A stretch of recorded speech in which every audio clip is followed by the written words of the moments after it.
Are we getting more paranoid? If you've ever been on Nextdoor, you maybe said yes. Launched in 2011, Nextdoor is a social networking app that connects neighborhoods.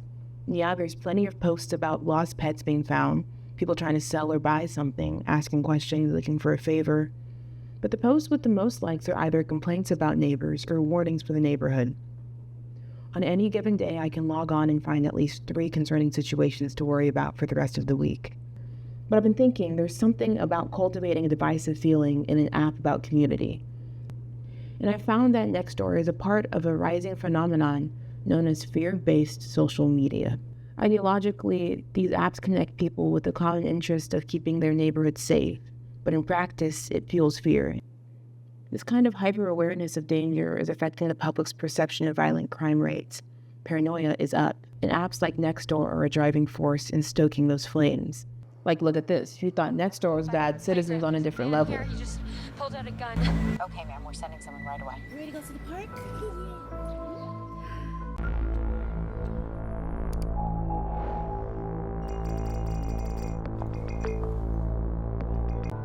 What chance do crime and corruption have when technology unites the forces of good?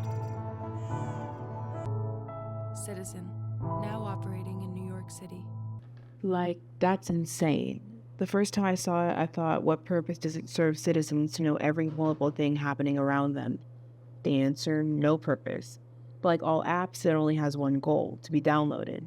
We want people downloading, interacting, engaging out of fear. And the anxiety of what could happen if they delete it keeps them locked in. It all operates in the wheelhouse of fear.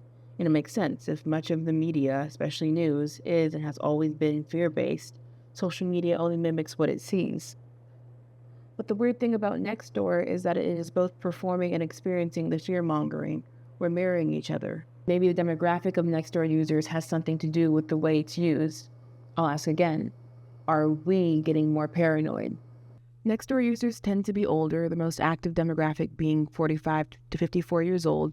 And for my personal time on Nextdoor, yeah, they're all there. And I could say that the unfamiliarity to the digital space breeds a kind of naivety to the negative, forever feeding algorithm. I mean, older people are infamous for their lack of technological savvy. They didn't grow up in a world where watches talk to you. But maybe it's not fair to make this an old person versus tech thing. Because for me, I've come to the conclusion through Nextdoor that I don't think I like my neighbors. The way people interact with each other here is exhausting. Warning about bullets and fireworks quickly becomes an argument about politics and gas prices. Some kids' ding-dong ditching becomes a critique on someone else's parenting.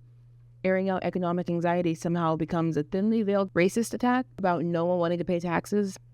But how many of these people are really my neighbors, people who live next to me? And I think that's an increasing problem that not only older people, but younger people are having, confusing online spaces for in-person ones.